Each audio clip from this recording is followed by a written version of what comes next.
Hello, I chose Jack and the Baked Beanstalk this week to review. It's definitely a fantasy based on the characters. This book is an adaptation because it starts off a little bit different than Jack and the Beanstalk, whereas this version is Jack and his mom are actually working at a restaurant. And through time, the restaurant is not getting as many customers because they built a freeway overpass. So because of this freeway overpass, now all of the traffic is being diverted. Nobody's going towards the restaurant. That still plays in the part of real. However, now the fantasy comes to play. So Jack is given money by his mom in order to buy a few things for the restaurant since they're still going out of business. Jack meets a stranger, which could really happen. In turn, this stranger gives him magical beans. Well, this is where the fantasy starts. So he gives them magic beans and he tells them, you can have these magic beans and it'll answer all of your prayers. So Jack, of course, he believes it. He goes home. His mom is furiated. And because his mom is furiated, he throws the beans outside, but now a baked beanstalk comes up. Now we get into the characters. The characters are an enormous talking chicken, which is a little bit different from the traditional because traditional, they had the goose that laid the golden eggs. This one is a talking chicken that gives it business advice. And then we have a giant. And instead of the giant trying to eat Jack as in the traditional stories, he just wants to cook Jack some lunch. That's kind of different.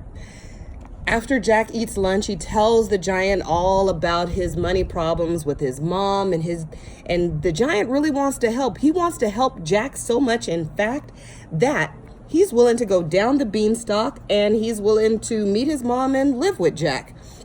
Jack is not too sure about this idea, but he likes the giant. He thinks the giant is friendly. He likes the chicken. The chicken is giving him good business advice. So they start coming down the beanstalk, which is still all part of the fantasy. They come down the beanstalk from this beautiful castle. That's still part of the fantasy.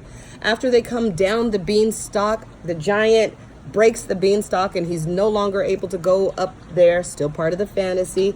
He starts to cry. And Jack feels bad this time. And because he feels bad, he offers the giant the opportunity to go into business, and that is how the Baked Bean Cafe started. And in the Baked Bean Cafe, the giant is the cook, and the golden chicken, the enormous talking chicken, lays golden eggs. But this is the first egg that she laid the whole story. Otherwise, she was just giving financial advice. So I think this book is definitely a fantasy, as children are not really allowed to walk in dark alleyways by themselves, and they should all be taught not to talk to strangers. So this is definitely a fantasy book, one that I would recommend to put in your mentor text collection because it's an awesome opportunity to do a compare and contrast of stories.